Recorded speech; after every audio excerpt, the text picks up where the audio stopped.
तो चलिए अब समझते हैं वर्कमैन कंपनसेशन रिजर्व की ट्रीटमेंट के बारे में कि इसको कैसे किया जाता है।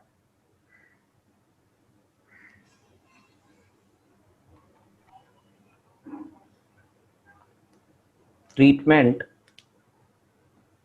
ऑफ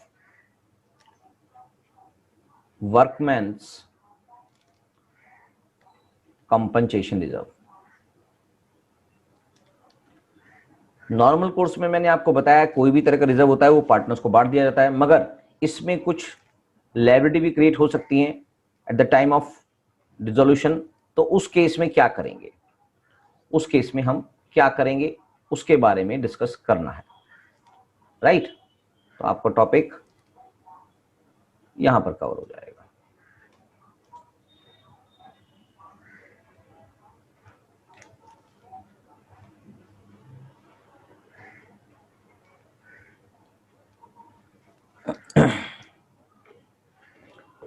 पहला इसमें केस बनता है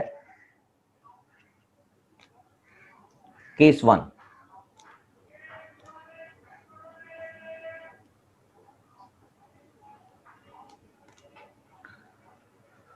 when no liabilities against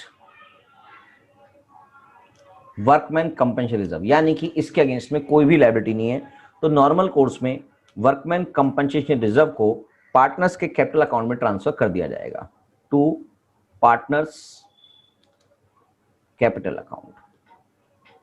इस तरह से एंट्री बन जाएगी। अभी तक भी हम यही करते आए थे। अगर केस 2 की बात करें, केस 2 में अगर लायबिलिटी है और लायबिलिटी अमाउंट ऑफ लायबिलिटी जो है against WCR is less than WCR, amount of WCR से, यानी कि अमाउंट ऑफ लायबिलिटी जो है जो क्रिएट हो रही है अगेंस्ट WCR वो कम है WCR से, तो वो जो लायबिलिटी का पार्ट है उसको आप निकाल देंगे WCR से। उसको ट्रांसफर करने के लिए उसको आप ट्रांसफर करेंगे WCR अकाउंट डेबिट टू, उसको ट्रांसफर कर देंगे रियलाइजेशन अकाउंट में। ये बात स्पेशली ध्यान रखेंगे क्योंकि बच्चे इसमें बहुत गलतियां करते हैं कि WCR को सभी कुछ रियलाइजेशन से बाहर रखते हैं, मगर जितना भी वो क्लेम किया जाएगा उतना अमाउंट रियलाइजेशन अकाउंट के थ्रू ही ट्रांसफर किया जाएगा और बाकी का जो पैसा है वो पार्टनर्स के कैपिटल अकाउंट में बांट दिया जाएगा। Partners capital account in their profit sharing ratio. ये बात बिल्कुल क्लियर होनी चाहिए। ये जो अमाउंट है with the amount of liability, with the amount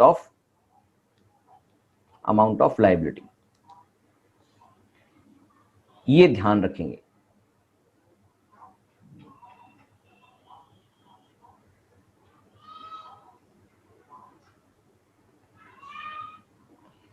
इस अमाउंट को ध्यान रखेंगे कि ये जो अमाउंट है with the amount of liability आप करेंगे। ये बाकी सारा पैसा जो रिमेनिंग पैसा है वो पार्टनर्स में नॉर्मल तरीके से बांट देंगे। क्या ये बात समझ में आ गई?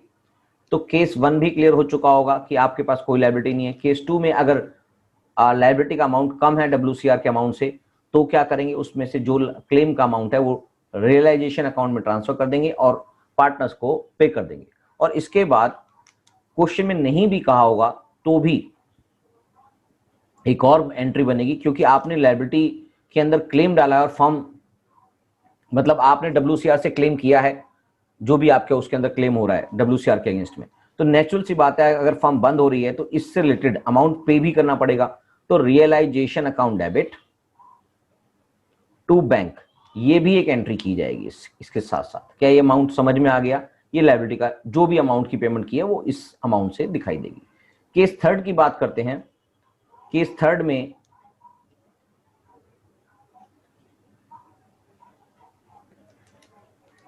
Amount of liability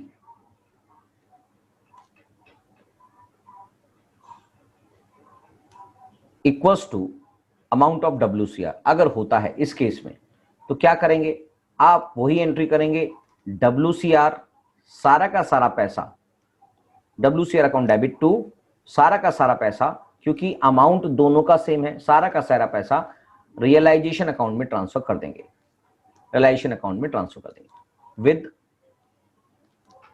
full amount. क्या बात समझ में आ गई? हाँ सर समझ में आ गई। और नेचुरल सी बात है कि फर्म बंद हो रही है तो इससे रिलेटेड जो भी पैसा रियलाइजेशन अकाउंट में ट्रांसफर किया है उसकी पेमेंट भी करेंगे।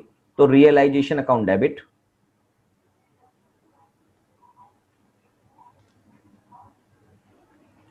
To bank. क्या ये बात क्लियर हो चुकी है? हाँ सर ये बात हमें क्लियर हो चुकी है कि रियलाइजेशन अकाउंट से भी पेमेंट करनी पड़ेगी, क्योंकि WCR के अंदर जो सारा क्लेम है वो हमने रियलाइजेशन अकाउंट में ही ट्रांसफर किया है। अब हम फोर्थ केस की बात करेंगे, केस फोर्थ की बात करेंगे। केस फोर्थ में होगा amount of liability is more than WCR।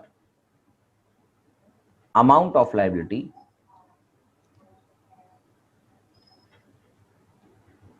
Is more than amount of WCR।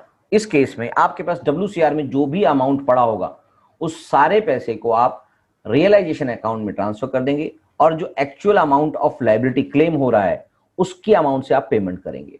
तो यानी कि आपकी एंट्री बनेगी WCR account debit to realisation account. जो भी अमाउंट WCR में दिया हुआ है उस सारे को सारे आप रियलाइजेशन अकाउंट में ट्रांसफर कर देंगे और उसके बाद एक और एंट्री करेंगे रियलाइजेशन अकाउंट डेबिट